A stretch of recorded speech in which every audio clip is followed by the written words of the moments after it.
Assalamualaikum warahmatullahi wabarakatuh. Kembali lagi bersama saya Abdul Malik. Di sini saya akan melanjutkan video saya yang sebelumnya. Di sini saya akan menjelaskan topik 3, yaitu bab 2, kajian teori. Nah, pada bab 2 kajian teori, kita akan membahas 6 subtopik. Yang pertama, kajian pustaka. Yang kedua, persiapan peneliti yang membutuhkan kajian pustaka. Dan yang ketiga, cara mengkaji bahan pustaka dan menyusun kerangka berpikir. 4. Aturan pengutipan penulisan berdasarkan body note, footnote, dan endnote. Nah, yang kelima, penelitian yang relevan. Dan keenam, hipotesis.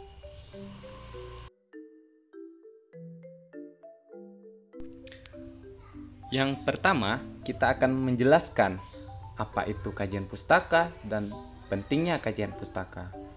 Kajian pustaka merupakan suatu uraian atau deskripsi tentang literatur yang relevan dengan bidang atau topik tertentu. Seorang ahli mengatakan bahwa kajian pustaka atau literatur adalah suatu analisis atau sintesa informasi yang memusatkan perhatian pada temuan dan bukan kutipan bibliografi yang sederhana, meringkas substansi literatur dan mengambil kesimpulan dari satu isi literatur tersebut. Nah, di sini kita masuk kepada pentingnya kajian pustaka. Pentingnya kajian pustaka yang pertama itu memberikan kepada pembaca kemudahan untuk memperoleh subtopik tertentu. Dengan cara menyeleksikan artikel atau bahan kajian pustaka yang berkualitas yang relevan, bermakna, penting, sahih, dan merangkai dalam suatu laporan yang lengkap. Yang kedua, memberikan awalan yang sangat bagus bagi peneliti untuk mengawali penelitian dalam bidang tertentu. Dengan cara kita tuh menuntut peneliti untuk merangkum, menilai, dan membandingkan pentingnya dalam bidang tertentu. Dan yang ketiga, memastikan penulis tidak melakukan duplikat terhadap hasil yang telah dilakukan. Dan yang keempat, memberikan petunjuk kemana peneliti yang akan didatang atau arahnya. Yang kelima, memberikan garis besar temuan kunci. Dan yang keenam, mengidentifikasi ketidaksesuaian, kesenjangan, dan hal yang mengandung pertentangan dalam kajian pustaka. Dan yang terakhir, memberikan analisis konstruksi tentang metodologi dan pendekatan dari penelitian ini.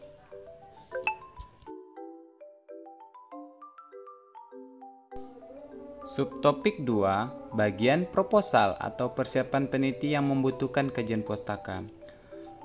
Bagian proposal atau persiapan peneliti yang membutuhkan kajian pustaka, yang pertama itu pemilihan masalah dan judul penelitian.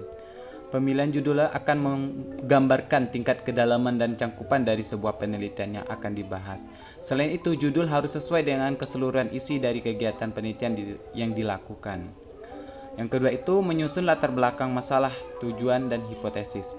Bagian latar belakang masalah menjelaskan mengapa suatu penelitian dilaksanakan dan apa yang ingin dicapai atau diketahui dari pelaksanaan penelitian tersebut. Fakta dan data yang mendukung harus dicantumkan. Dalam latar belakang ini harus peneliti menganalisis masalah sehingga permasalahan menjadi jelas. Selanjutnya, menyusun kajian teori. Pada kajian teori ini merupakan bagian yang sangat membutuhkan kajian pustaka. Kenapa? Karena kajian teori itu memuat uraian sistematis yang mendukung penelitian yang akan dilakukan. Yang selanjutnya, menyusun metodologi penelitian. Nah, dalam merumuskan metodologi penelitian ini diperlukan data hasil penelitian yang diperoleh secara maksimal. Peneliti perlu mendukung metodologi penelitian dengan argumen yang kuat dan jelas supaya dapat menghindari kesalahan dalam menganalisis data. Subtopik 3, cara-cara mengkaji bahan pustaka dan menyusun kerangka berpikir. Nah, di sini sebelum itu kita harus tahu apa itu kerangka berpikir. Kerangka berpikir dalam suatu penelitian itu perlu dikemukakan apabila dalam penelitian tersebut berkenaan dengan dua variabel atau lebih. Apabila peneliti hanya membahas dua variabel atau lebih secara mandiri, maka yang dilakukan peneliti itu di samping mengungkapkan deskripsi teoritis atau masing-masing variabel, juga argumentasi terhadap variasi besaran variabel yang diteliti. Itu menurut Sabto Haryoko. Nah, langkah-langkah dalam menyusun kerangka pemikiran yang selanjutnya membuahkan hipotesis adalah: Yang pertama itu memantapkan variabel yang diteliti, di mana untuk menentukan kelompok teori yang perlu dikemukakan dalam menyusun kerangka berpikir untuk pengajuan hipotesis, maka harus ditetapkan terlebih dahulu variabel penelitiannya. Jumlah variabel yang diteliti, apakah nama setiap variabel merupakan titik tolak untuk menentukan teori yang akan dikemukakan. Yang kedua itu membaca buku dan hasil penelitian. Nah, setelah variabel ditentukan, maka kita langkah berikutnya membaca buku-buku dari hasil penelitian yang relevan. Selanjutnya yang ketiga, kita deskripsikan teori dan hasil penelitian. Dari buku dan hasil penelitian dibaca akan digunakan teori-teori yang berkenaan dengan variabel yang diteliti. Deskripsi teori berisi tentang definisi terhadap masing-masing variabel yang diteliti dan kedudukan antara variabel satu dengan variabel lain dalam konteks penelitian tertentu. Yang keempat itu kita menganalisis kritis terhadap teori dan hasil penelitian. Nah, pada tahap ini peneliti melakukan analisis secara kritis terhadap teori-teori dan hasil penelitian yang telah dikemukakan. Selanjutnya kita analisis komparatif terhadap teori dan hasil penelitian. Nah, analisis komparatif ini dilakukan dengan cara membandingkan antara teori satu dengan teori yang lain, dari hasil penelitian satu dengan penelitian lain, sehingga peneliti dapat memadukan antara teori satu dengan yang lain dan mereduksi jika dipandang terlalu luas. Langkah yang ketujuh itu kita sintesa atau kesimpulan. Selanjutnya peneliti melakukan sintesa atau kesimpulan itu untuk perpaduan. Sintesa antara variabel satu dengan variabel yang lain akan menghasilkan kerangka berpikir. Nah, langkah ketujuh barulah kerangka berpikir. Kerangka berpikir yang dihasilkan dapat berupa kerangka berpikir yang asosiatif, hubungan atau komparatif atau perbandingan. Selanjutnya yang kedelapan barulah kita menghasilkan hipotesis. Berdasarkan kerangka tersebut, selanjutnya disusunlah hipotesis. Sebagai contoh, misalkan kerangka berpikir kita berbunyi, jika guru kompeten maka hasil belajar akan tinggi. Maka hipotesisnya berbunyi ada hubungan yang positif dan signifikan antara kompeten guru dengan hasil belajar. Aturan pengutipan penulisan berdasarkan body note, footnote, dan endnote. Nah, menjabarkan aturan pengutipan berdasarkan body note, footnote, dan endnote adalah proses meminjamkan pendapat para ahli disiplin tertentu baik secara langsung maupun tidak langsung yang telah dituangkan dalam sebuah karya ilmiah. Kita masuk yang pertama, aturan pengutipan body note atau catatan tubuh.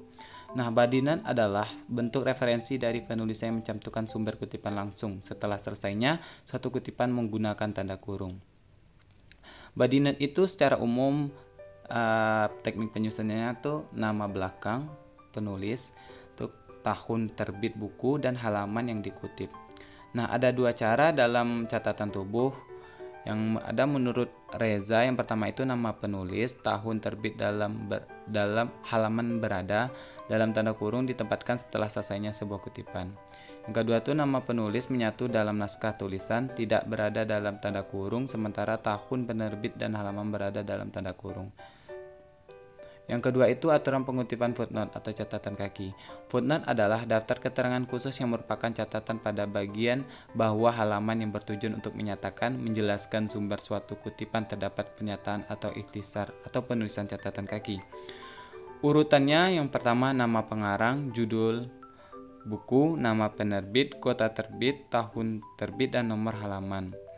Nama penulis ditulis dengan lengkap, tidak boleh dibalik dan tanpa gelar akademik. Dan judul buku masing-masing kata ditulis dalam huruf kapital, dicetak miring, di garis bawah atau dicetak tebal. Tanda baca yang digunakan untuk memisahkan unsur-unsur dalam catatan kaki adalah koma. Nah, dalam sebuah tulisan karya ilmiah itu terdapat dua jenis catatan kaki lengkap, seperti adanya satu pengarang, tiga atau lebih pengarang, catatan kaki singkat. Nah, catatan kaki yang singkat terdiri dari 3 bagian juga. Yang pertama itu ibid, yang kedua itu object, dan yang ketiga itu logit. Nah, selanjutnya kita masuk pada aturan penulisan endnote. Nah, pada endnote atau catatan akhir. Endnote atau catatan akhir adalah catatan referensi yang diletakkan di akhir suatu karya tulis ilmiah sebelum daftar pusaka. Pada dasarnya teknik penulisan endnote persis sama dengan footnote. Berikut contoh bentuk footnote, endnote, dan ini body note ya, body note dan endnote.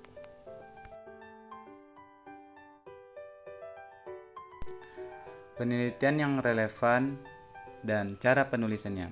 Penelitian yang relevan adalah penelitian harus mengungkapkan apa penelitian yang pernah dilakukan oleh orang lain yang bidang garapnya dilakukan peneliti. Tujuan penjelasan ini untuk mendukung penjelasan bahwa penelitian yang akan dilakukan peneliti bisa dilakukan di lapangan untuk mengungkapkan perbedaan penelitian yang akan dilakukan sehingga bisa menunjukkan kepada pembaca ada kegiatan plagiasi atau tidak. Nah, berikut contohnya. Nah, ini salah satu bentuk contoh penelitian yang relevan.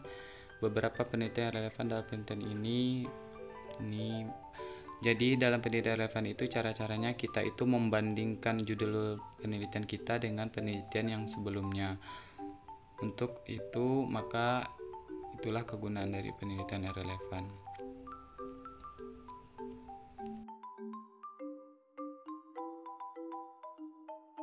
Selanjutnya poin ke-6 mengurai hipotesis dan contohnya.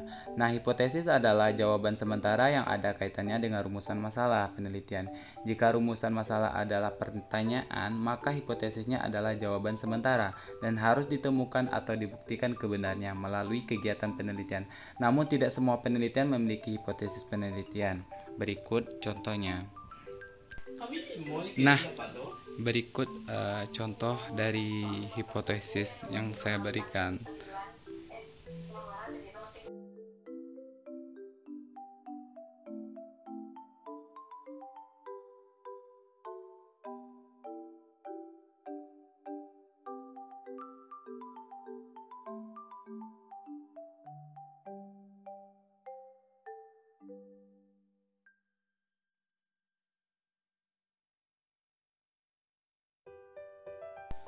Baiklah, itu dulu penyampaian materi saya. Saya akhiri dengan Assalamualaikum warahmatullahi wabarakatuh.